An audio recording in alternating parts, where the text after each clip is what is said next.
Se é que permaneceis na fé, alicerçados e firmes. Colossenses 1:23. Amados, considerando que nós iniciaremos essa semana uma nova turma de catecúmenos, que mais um projeto também iniciaremos, que trabalhará com homens na igreja, sobre a perspectiva bíblica da masculinidade, que já iniciamos um outro projeto que trata de sexualidade na visão bíblica, isso voltado para os jovens, mas também para quem quiser assistir, que em breve também retornaremos com um curso de casais, sobre criação de filhos na perspectiva bíblica. Enfim, a função, o propósito da igreja é ensinar, treinar os cristãos, membros do corpo de Cristo, para que vivam segundo os ensinamentos das Sagradas Escrituras e assim glorifiquem a Deus. Certo teólogo, que eu não lembro o nome agora, ele diz que a nossa vida é uma vida teológica. E aí eu enjambro com as minhas palavras, o nosso modus operantis no dia a dia, na vida, está pautado segundo a nossa teologia. Assim então, se a nossa teologia, o nosso conhecimento firme da fé, não tiver alicerçado firmemente na palavra, o nosso modus operantis do dia a dia pode ser desvirtuado.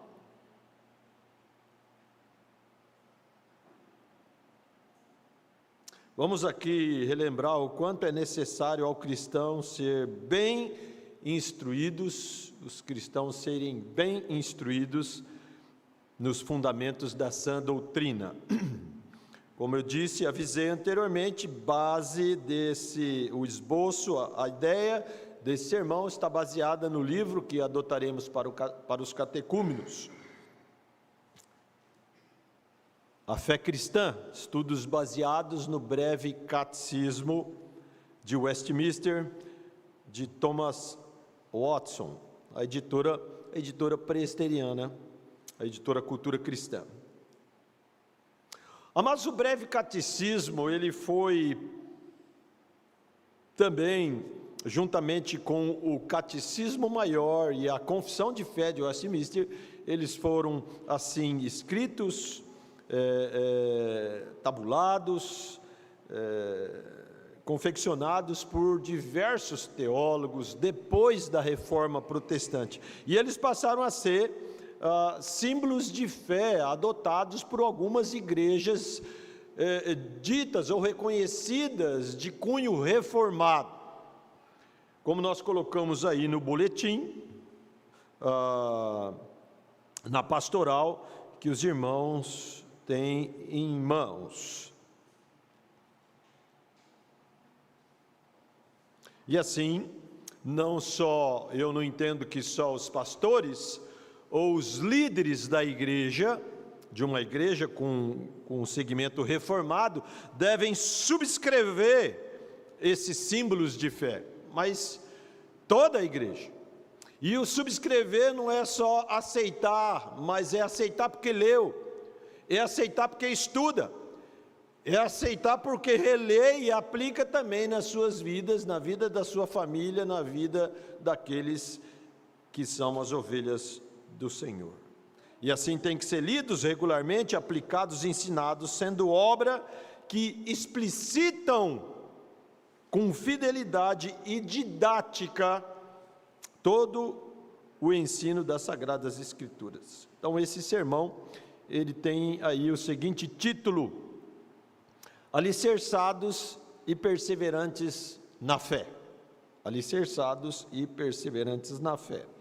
O texto-chave já lemos, que vai também desde o verso 21 até o verso 23. Esse sermão, ele será tópico. O que é um sermão tópico? É um sermão que fala de um assunto. É claro, todo sermão fala de um assunto, mas nós não estaremos seguindo um texto do começo ao fim, como fazemos no Evangelho de Mateus. Nós vamos hoje fazer uma imersão bíblica. Aqueça o dedo, ou na Bíblia ou no celular, porque nós vamos usar muito Bíblia aqui hoje, ok? Uma proposição para esse sermão. Qual o propósito? Todo verdadeiro cristão é firme na doutrina, pois todo verdadeiro cristão é fundamentado na doutrina. Simples assim. Eu vou repetir. Todo verdadeiro cristão é firme na doutrina, porque todo verdadeiro cristão é fundamentado na doutrina. E quando nós falamos doutrina, é a sã doutrina, e aí, puxando para o nosso lado, não tem jeito, com o cunho reformado. Então vamos ver aqui, todo verdadeiro cristão firme na doutrina. Amados, é obrigação dos cristãos serem firmes na fé, na doutrina. Isso é uma obrigação. E aqui não estamos falando de cristãos que nasceram recentemente. Mas quer que eu já seja firme na doutrina? Eu cheguei agora, fui batizado ontem, ou venho de uma igreja que não tem toda essa doutrina, né? Não estou aqui colocando esse peso nesses, apesar que existe um fator motivador. Qual é? O primeiro amor.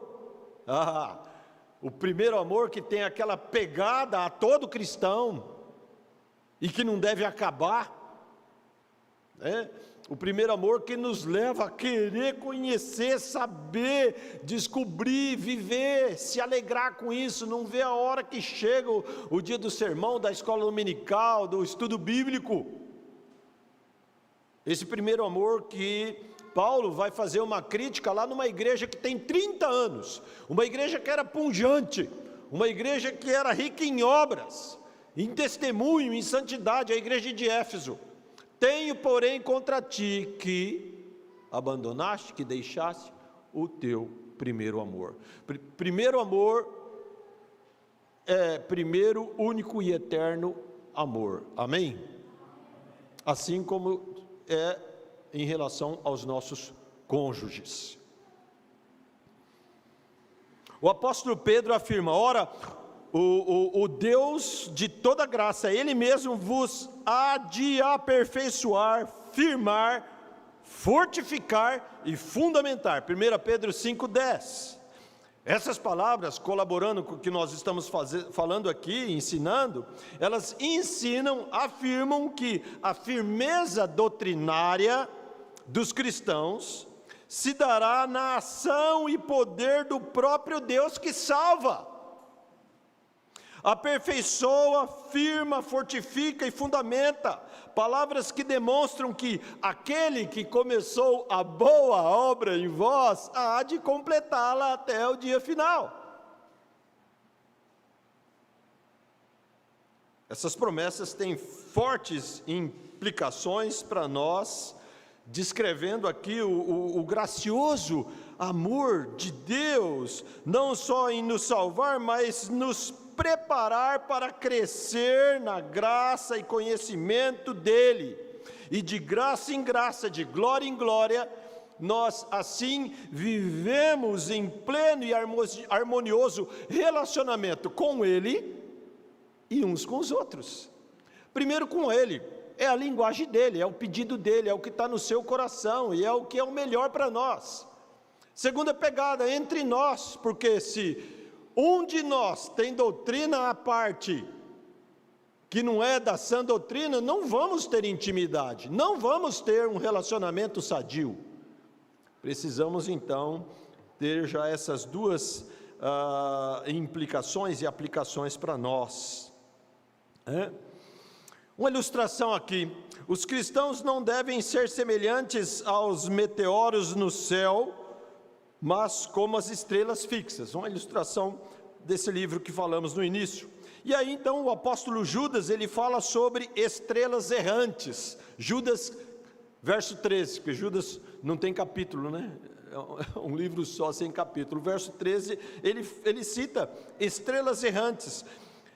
E essas estrelas, elas são chamadas errantes, porque, como Aristóteles dizia, elas vão para cima e para baixo, vagueando por várias partes do céu, e por não serem feitas do material celeste, do qual as estrelas fixas são, mas apenas uma emanação dele, essas estrelas geralmente caem na terra. Amados, assim são aqueles que são firmes, que não são firmes na fé. Uma hora ou outra, eles farão como as estrelas cadentes, eles perderão a firmeza e vaguearão em caminhos outros, segundo a disposição dos seus corações. Aquele que não é firmado na fé, não é que ele nunca mais peca, mas ele não vive pecando, ele não vive tantos altos e baixos da vida cristã. Ele tem uma pegada de normalidade, mas também uma PG crescente na fé, e assim na santificação, e assim no testemunho, e assim no seu relacionamento com o Senhor e com a sua igreja. A razão de que alguns não estão firmados é falta de substância. Reverendo Jeremias, não gosto muito dele, vai chegar lá. Mas ele fala, substância, o crente tem que ter substância, né? Substância é a questão doutrinária.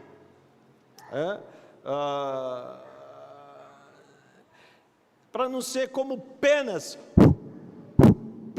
sopradas, e que vai se espalhar tudo, né? Lembra lá da nossa adolescência? Briga de travesseiro no quarto? E quando estourava um, era uma festa. E a gente queria que estourasse, né? Esse travesseiro de pena que não estoura, brincando, não tinha graça. E voa tudo, né? Penas sopradas por todos os lados. Assim também são aqueles que se dizem cristãos sem firmeza doutrinária. Paulo, ele compara tais falsos cristãos como crianças, para que não mais sejamos como meninos agitados de um lado para o outro. Efésios 4,14. As crianças são volúveis, elas ainda não estão ali preparadas, né? As suas prateleirinhas do coração ainda estão sendo cheias das virtudes que os pais cristãos devem ali colocar. Daí a disciplina e a admoestação do Senhor traduz isso, né? Porque são coraçõezinhos de pecadores, e a prateleirinha do coração vazia tem que ser ali colocadas, e de forma com muito amor, com muita graça e sabedoria, que Deus dá, e segundo Deus dá, não o mundo.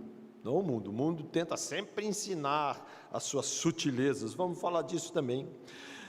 Essas crianças nada lhe agrada por muito tempo, já viu? Está brincando ali, de repente se chega uma outra criança com outro brinquedo, vai querer pegar, né? Outra coisa, e parece que isso vai de geração em geração, né? Quem ensinou? Mas é assim, as verdades que abraçam em um momento, rejeitam no outro. Talvez uma ilustração seria a palavra pregada à beira do caminho, ou em terreno pedregoso, ou que cai no barranco, logo nasce e vai, mas chega o sol, vem os pássaros, Satanás, e a vida, a dureza, vai-se embora. Alguns subpontos, então, aqui vão ser importantes a gente destacar, tá bom? Para nós entendermos essa questão de firmeza na fé. Então, como nós podemos nos firmar na fé? Como nós podemos nos firmar, nos alicerçar na fé? Através da pregação do Evangelho. Não nós pregando, mas nós, como igreja, ouvindo, né? Através da pregação da palavra. O grande propósito da pregação da palavra é o quê? É conduzir a firmeza de fé. Não tem outro propósito do que eu estou fazendo aqui. Se não for esse, para que o resultado seja a glória de Deus, então alguma coisa está errada. Efésios 4, 11, 12 e 14 vão dizer o seguinte: Ele mesmo concedeu uns para apóstolos, outros para profetas, outros para evangelistas e outros para pastores e mestres, com vistas, ou seja, com objetivo ao aperfeiçoamento de quem? Dos santos, para o desempenho do quê? Do seu serviço, serviço santo, para a edificação do quê? Do corpo, o corpo de Cristo, para que para que não mais sejamos como meninos, né? E assim é o propósito da pregação do Evangelho. A palavra de Deus, ela é chamada de quê? Por Jeremias 23, 29. Martelo. Cada pancada do martelo serve para firmar os pregos na madeira. Assim, a palavra do pregador serve para afirmar o ouvinte mais e mais em Cristo. Os pregadores se desgastam para fortalecer e firmar o crente.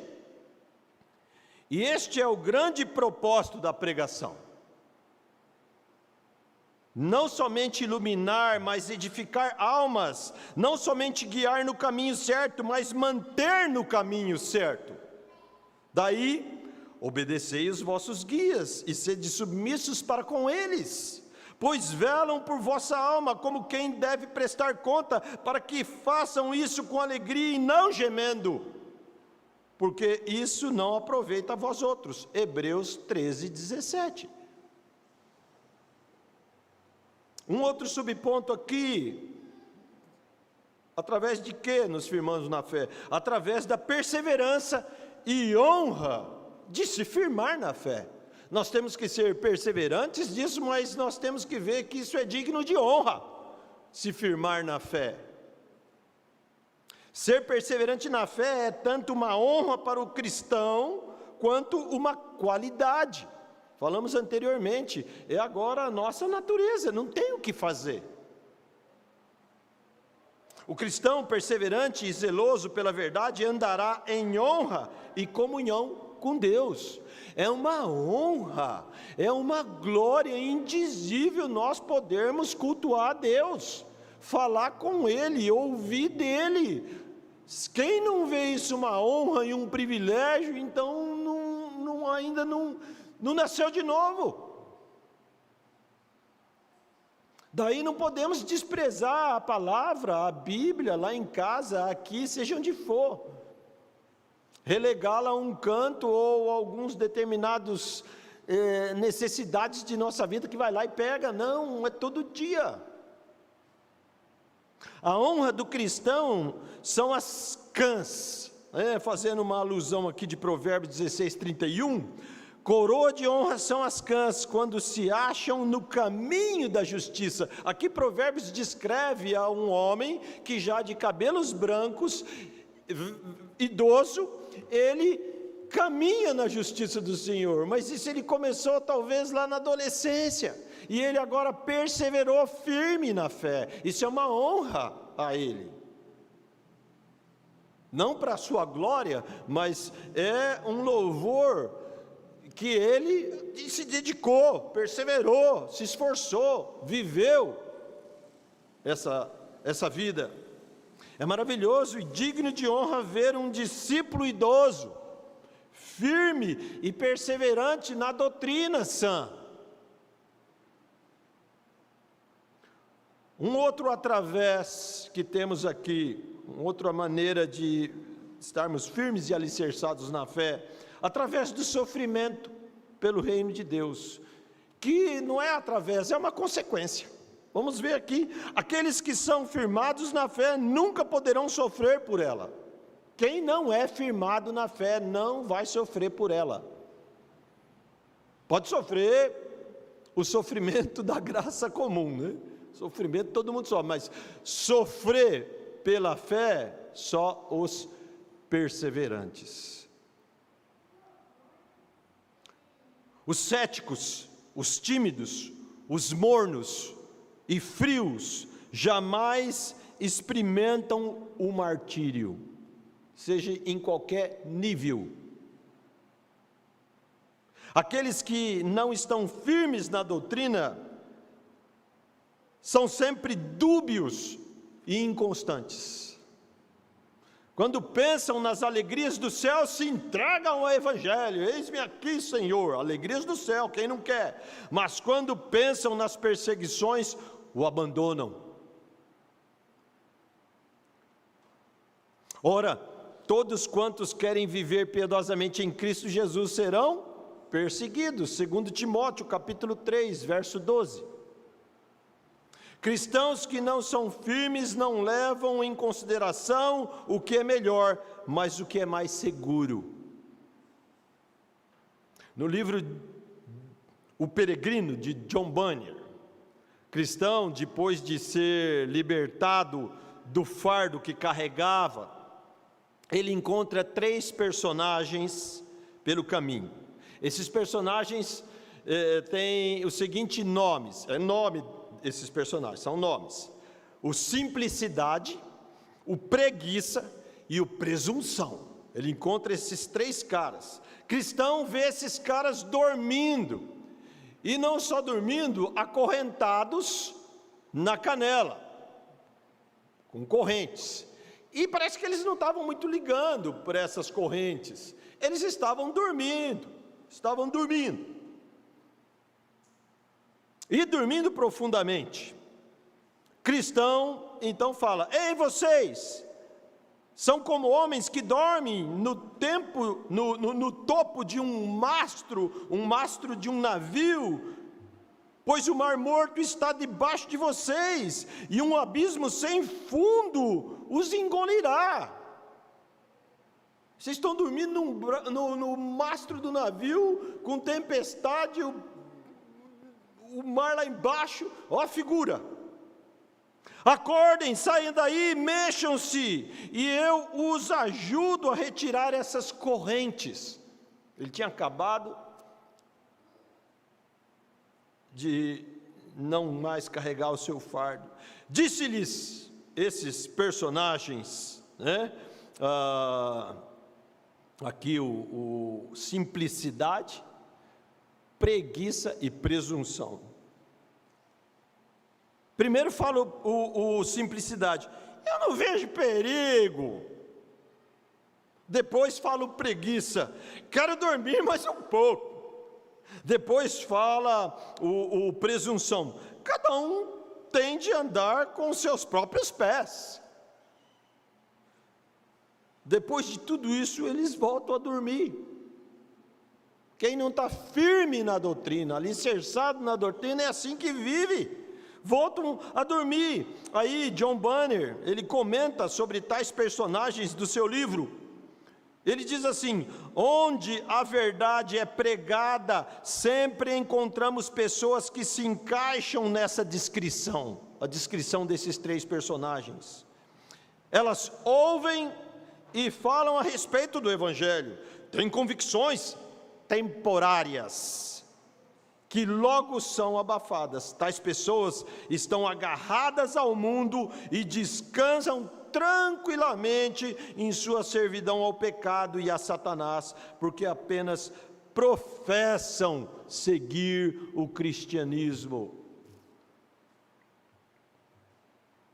O falso cristão nunca sofrerá pela verdade, mas será como um soldado que deixa a sua farda e corre logo diante do perigo, corre até mesmo para junto do inimigo, e se for necessário, ele vai lutar ao lado do inimigo, se ele tiver lucro para isso.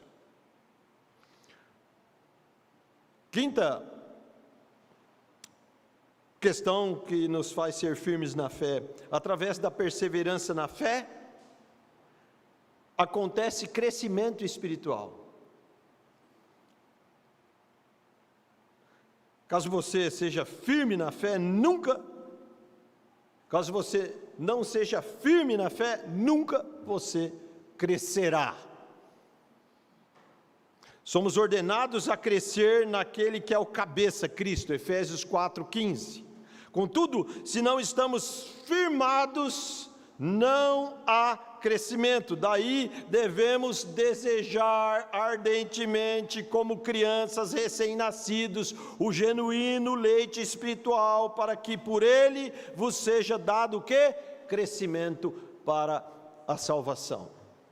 1 Pedro 2:2. Quem não é firme não pode crescer na piedade e está o quê? Está sujeito ao vento de doutrinas e às sutilezas humanas. Paulo, ele alerta os colossenses sobre alguns que queriam forçar o culto, um culto místico, um culto bacana, que tivesse até anjo.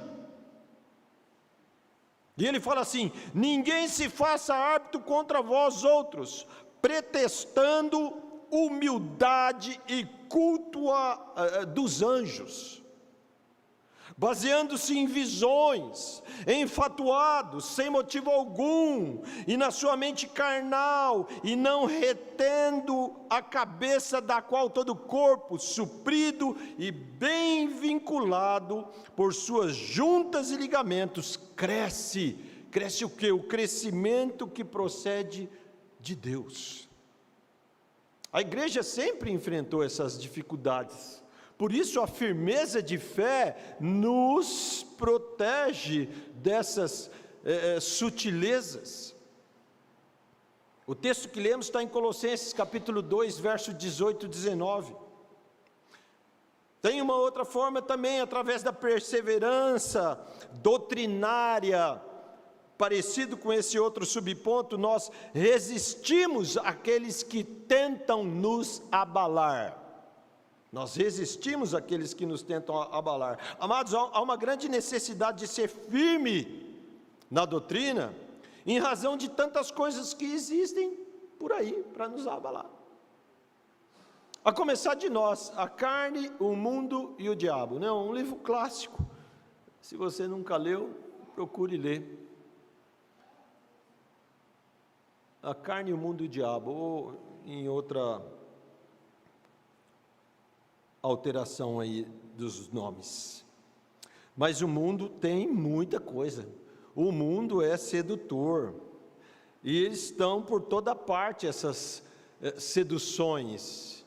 E de todo tipo de sedução. A gente às vezes usa a palavra sedução, só pensa em sexo, né? Sexo ilícito, alguma coisa assim, mas é sedução de tudo, da mente, do coração, de ideias, de pensamentos, de ações, de divertimentos, de entretenimentos, de leituras, tanta coisa. Os sedutores estão por toda parte, e o trabalho deles é afastar as pessoas dos princípios da fé. E se não tiver firmado, vai se afastar mesmo. Isto que vos acabo de escrever é acerca dos que vos procuram enganar. 1 João 2, 26. Os enganadores são agentes, o quê? Malignos. São os filhos da serpente. Não são os filhos de Deus. A Bíblia deixa isso claro e abundante desde o Pentateuco. São os grandes bandidos que tentam nos tirar a verdade. São bandidos, roubar a verdade. Eles têm línguas de prata que podem semear coisas más. Paulo, falando aos Efésios sobre os santos, ministérios e serviço dos santos, ele escreve o seguinte, está lá em Efésios 4, 13 e 16, até que todos cheguemos à unidade da fé e o pleno conhecimento do Filho de Deus, a perfeita varonilidade, à medida da estatura da plenitude de Cristo, para que não mais sejamos como meninos, agitados de um lado para outro e levados ao redor por todo vento de doutrina, pela artimanha dos homens, pela astúcia, grava essa palavra aí, nós vamos trabalhar com ela, com que induzem ao erro. Mas seguindo a verdade em amor, cresçamos em tudo naquele que é o cabeça, Cristo, de quem todo o corpo, bem ajustado e consolidado pelo auxílio de toda junta, segundo a justa cooperação de cada parte, efetua o seu próprio aumento, crescimento, para o quê? Para a edificação de si mesmo em amor. Está firmado e procurando se firmar na sã doutrina, está sendo edificado pelo próprio Deus.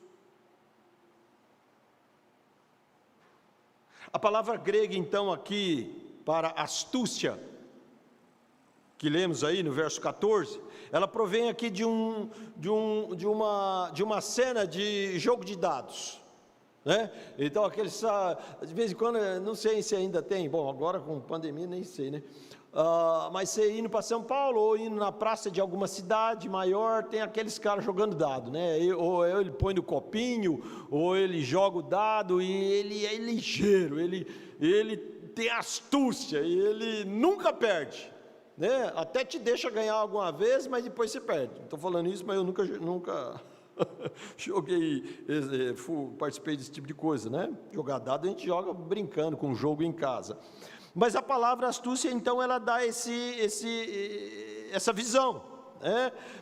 Onde eles fazem para vantagem própria, sedutores, são impostores, podem jogar um dado de forma que você nem viu, e ele ganhou.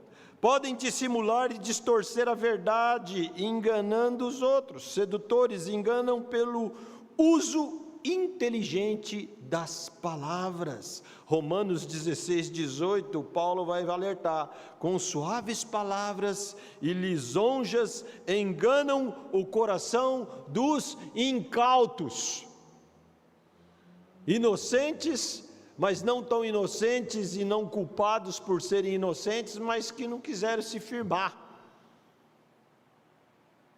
A outra questão aqui da astúcia, essa palavra, é a sua forma de falsidade e piedade, né? De maneira que muitos os admiram, pois parecem homens zelosos, homens santos, firmes, divinamente inspirados, mas astutamente se camuflam e enganam a muitos com suas meia-verdades.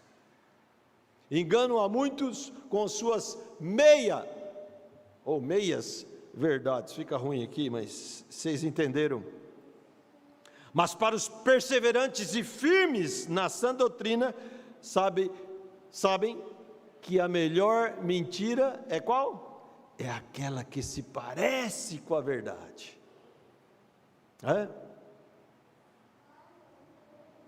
Outra enganação da parte desses astutos sedutores é a sua pregação da doutrina da liberdade cristã. Não, nós estamos livres, e aí tem um monte de filosofia teísta para trabalhar com isso, e autores até renomados. Cuidado, fique mais com os antigos. Como se o homem estivesse livre da lei moral, da regra e do castigo, da consequência, e Cristo tenha feito tudo por eles e não precisam fazer mais nada. Não, já estou salvo. Aí entra aí até aqueles que se dizem hipercalvinistas só na questão da salvação e da eleição, mas da vida cristã não vivem como Calvino e nem como os outros gigantes da fé reformada.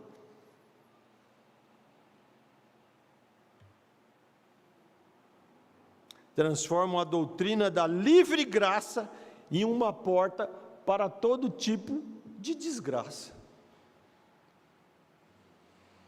Amados, partindo aqui para concluir esse sermão, nós podemos afirmar que é verdade, é dever de todos os verdadeiros cristãos se fundamentarem na doutrina. Vou repetir, é dever de todos os verdadeiros cristãos se fundamentarem na doutrina. E isso não é feito num golpe só, é uma vida, mas tem que ser uma vida PG, progressão geométrica, tem que ser. O nosso texto base diz então: se é que permaneceis firmes na fé, alicerçados e firmes, né?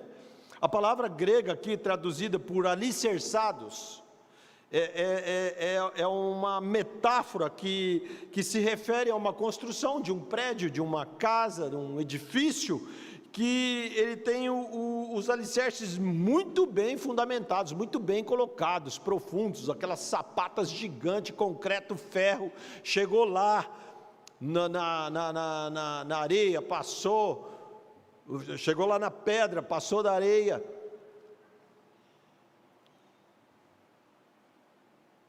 Assim os cristãos devem se fundamentar nos pontos essenciais da fé, e assim ter um alicerce bem colocado, bem colocado. Daí é preciso esse conhecimento das doutrinas elementares. Eu falei para dois dos irmãos catecúmenos, né? Hoje o sermão é para vocês e por causa de vocês, hein? Olha só, né? É para todos. Devemos todos nós nos fundamentar na fé e nos elementos básicos da fé. O autor de Hebreus 5:12, ele fala de princípios elementares dos oráculos de Deus.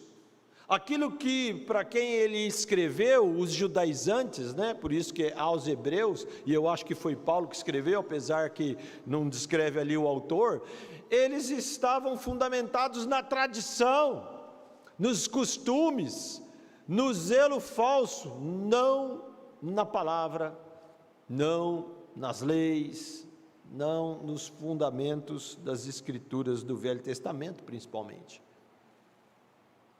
Em todas, presta atenção, amados, em todas as artes e ciências, na lógica, na física, na matemática, nos esportes, há alguns conhecimentos prévios, algumas regras e princípios que devem ser necessariamente aprendidos para a prática dessas artes, desses esportes. Pense nisso. Você não entra na escola e já entra no 4º ano de qualquer curso de faculdade. No estudo teológico, os princípios elementares devem ser os primeiros a serem fundamentados.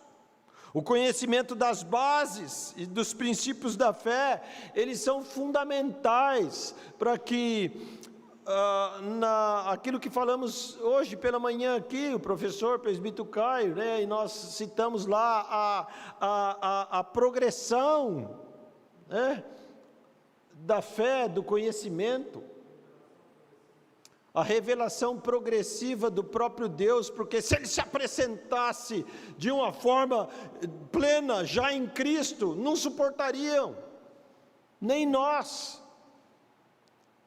Então, precisa que o conhecimento das bases, dos princípios da fé é fundamental.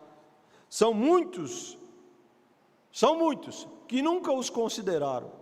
Tiveram aí, eu quero crer, a escola de catecúmeno, bons professores, pastores, ensinando, mas não deram seguimento, não se fundamentaram, só fizeram o básico para, de repente, se tornarem membros da igreja. Não é por aí. E nem para nós, hoje, já membros da igreja, tá bom, já basta. Se acham doutos na fé, mas não passam de débeis. Daí, irmãos, quando for ensinar, presta atenção, quando você for ensinar a outros, seja os do seu relacionamento, seja crianças, dizer que entende alguma passagem das Escrituras, e vai falar, e vai dar o seu achômetro, o seu pensômetro, seja humilde, pense antes, com atitude humilde, porque aquilo que você está se referindo, aquilo que você está lidando, é algo santo. Você não tem o direito de falar sem antes ter entendido, procurado saber. Todos nós temos direito de errar, com os erros a gente aprende, mas essa não é um bom princípio. Principalmente com a palavra de Deus que é santa, e fala daquele que é santo, santo, santo. Piorou. Sem o conhecimento dos fundamentos da fé, da religião, não podemos servir e adorar adequadamente a Deus. Não podemos. Em nenhuma das esferas de nossas vidas cristãs. Essas bases doutrinárias ajudam-nos a entender muitas das dificuldades que ocorrem na nossa leitura bíblica. Ajudam-nos a desenvolver muitos pontos que são nas Escrituras entrelaçados. Vimos hoje pela manhã um pouquinho disso. Temos visto isso na escola dominical, desde de muito tempo. Mas essas questões, elas vão ficar mais claras quando a gente está entendendo, não só entendendo e buscando e se firmando nas bases, mas desejando isso, o genuíno leite espiritual. É igual o jovem fala, peraí, você chegou agora e já quer estar na janelinha? A gente precisa, e também você chegou faz tempo e nem na janelinha você consegue chegar. Vamos ver outra parte também, né?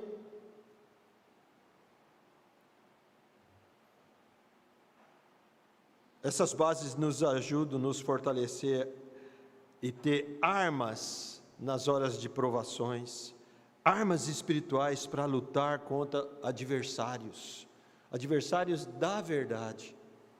Nós precisamos.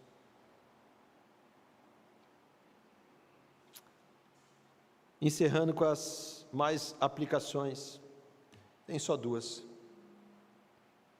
Aí está a razão então que tantas pessoas são instáveis, tantos cristãos, ou que se dizem cristãos, ou que se apresentam cristãos, ou que se veem cristãos, são instáveis, prontas para abraçar qualquer opinião nova e se vestirem da religião da última moda. A razão é porque não são perseverantes e não estão firmadas e alicerçadas na sã doutrina. Muitos que assim vivem não desfrutam das bênçãos da maturidade espiritual. Sabe quando a criança quer ficar mais velha para ter direito a algumas coisas? Um jovem, né? Na minha época, hoje nem tantos jovens não pensam muito nisso, né? Não sei porquê. Eu não via a hora de ter 18 anos para dirigir. E já pecava, não era crente, já pecava dirigindo com 14 anos. Mas é essa a questão. O cristão chegar na maturidade para ele desfrutar desse prazer, desse gozo de entender mais a vida e o Senhor da vida. Alguns se acham, e esteticamente só tentam demonstrar alguma maturidade, mas não tem. A vida não mostra. Muitos que assim vivem não desfrutam dessas bênçãos então. Mesmo o tempo na igreja de Cristo ainda são meninos e meninas na fé, pois com efeito, quando deviam ser mestres, atendendo ao tempo decorrido, tendes novamente necessidade de alguém que vos ensine de novo quais são os princípios elementares dos oráculos de Deus, assim vos tornastes como necessitados de leite e não de alimento sólido. Hebreus 5:12. Segunda implicação e última, amados, a grande necessidade de uma construção dessas bases sólidas, bases principais da fé, por meio da instrução doutrinária, é a melhor maneira de alicerçar e firmar os cristãos na fé, a fé que salva, que salvou, mas a fé que tem que transformar.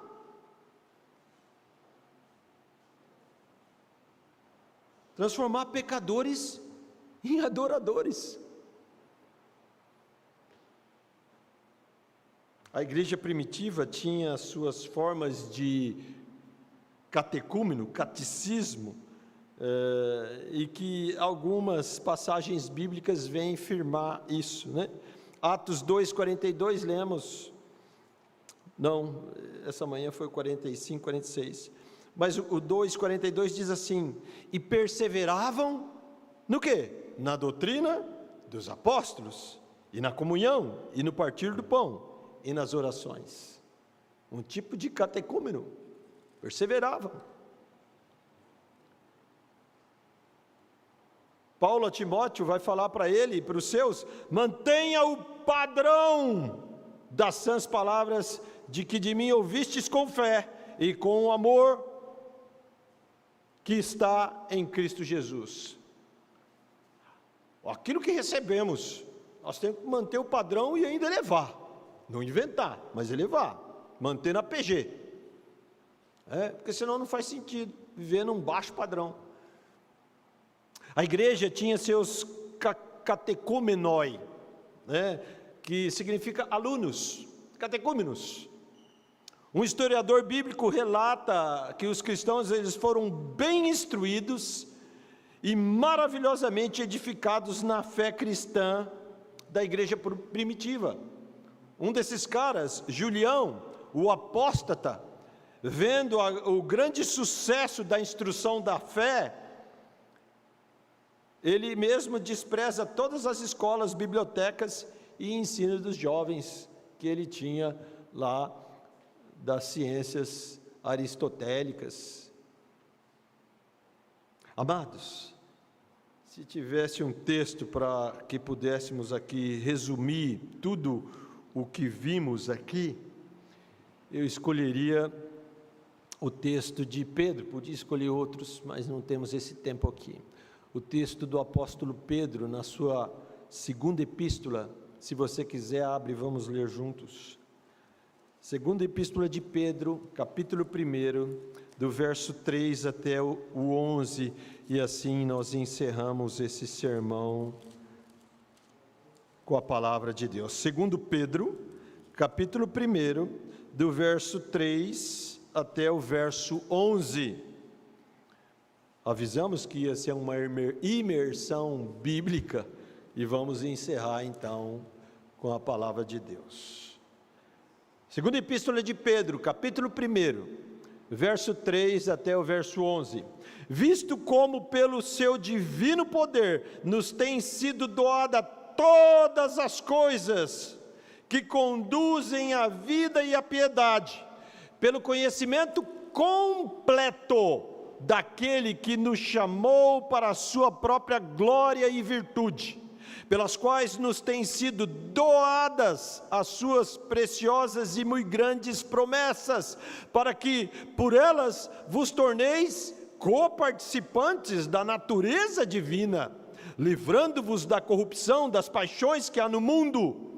Por isso mesmo, vós, reunindo toda a vossa diligência, associai com a vossa fé a virtude, com a virtude o conhecimento, com o conhecimento o domínio próprio, com o domínio próprio a perseverança, com a perseverança a piedade, com a piedade a fraternidade, com a fraternidade o amor, porque estas coisas existindo em vós e em vós aumentando, fazem com que não sejais nem inativos, nem infrutuosos no pleno conhecimento de nosso Senhor Jesus Cristo.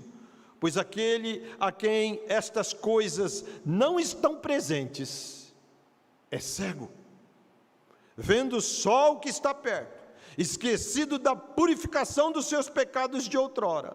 Por isso, irmãos, procurai, mais uma vez, com diligência cada vez maior, confirmar a vossa vocação e eleição, porquanto, procedendo assim, não tropeçareis em tempo algum, pois desta maneira é que vos será amplamente suprida a entrada no reino eterno de nosso Senhor e Salvador Jesus Cristo. A Ele toda a honra, toda a glória e todo o louvor.